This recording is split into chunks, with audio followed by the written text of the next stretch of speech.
যেন এটুকুৰা বাৰাণসী কুশিয়াৰা বিসৰ্জন ঘাটত বৰাকলৈৰ গংগাৰতী চাবলৈ অগণন ভক্তৰ ভিৰ।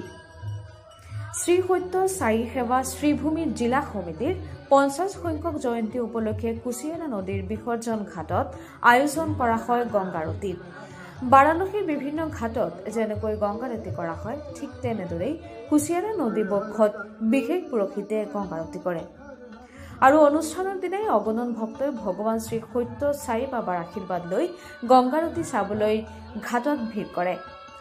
বাৰাণসী তথা কাশীধামৰ গংগাৰতীৰ ঐশ্বৰিক আবেগেৰে ভক্তিৰসত নিমজ্জিত হয় সকলো।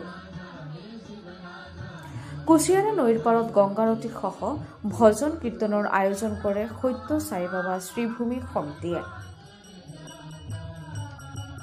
দূৰ দূৰণিৰ পৰা অগণন ভক্তই সমবেত হৈ মা গংগাক শ্ৰদ্ধাঞ্জলি জনোৱাৰ লগতে গংগাৰতীৰ সৌন্দৰ্য প্ৰত্যক্ষ কৰে।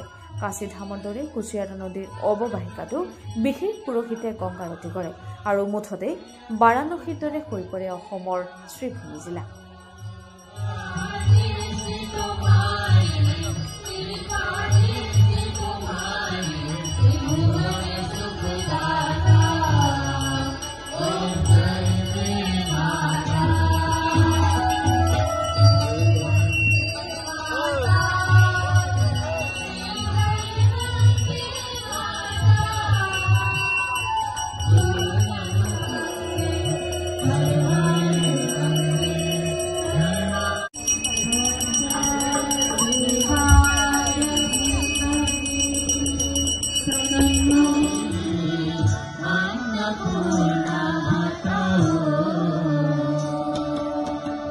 जय जगदीश हरे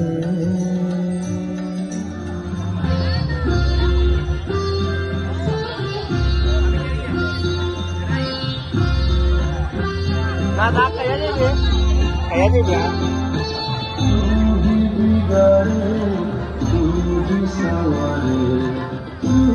সত্য সাই সেৱা সমিতিৰ এই 2024ত আমি 50 বছৰ পূৰ্ণ কৰিছো।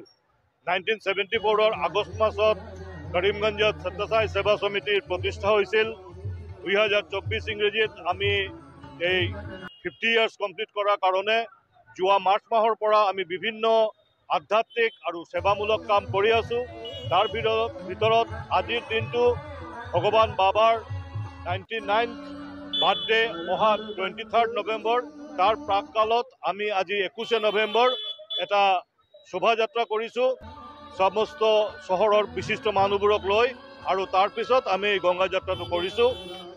আমি আশা কৰোঁ যে আগামী 23 নৱেম্বৰ আৰু 24 নৱেম্বৰ আমাৰ যে প্ৰগ্ৰাম আছে ভগৱান বাবাৰ 99 ইয়াৰ্স, সেইটোৰ কাৰণে সবে আমাক সহযোগিতা কৰিব। আজি যেনেকুৱা সহযোগিতা কৰিছে, অহা নেক্সট ইয়াৰ that is 2025 আমাৰ ভগৱান শ্ৰী সত্য সাই বাবাৰ সেন্টিনাৰী ইয়াৰ, তাত আমি বহুত প্ৰগ্ৰাম কৰিম। আশা কৰিছোঁ মই কৰিমগঞ্জবাসীৰ পৰা মই সাহায্য সহযোগিতা আমাৰ এই সত্য সাই সেৱা সমিতিয়ে পাব। ধন্যবাদ।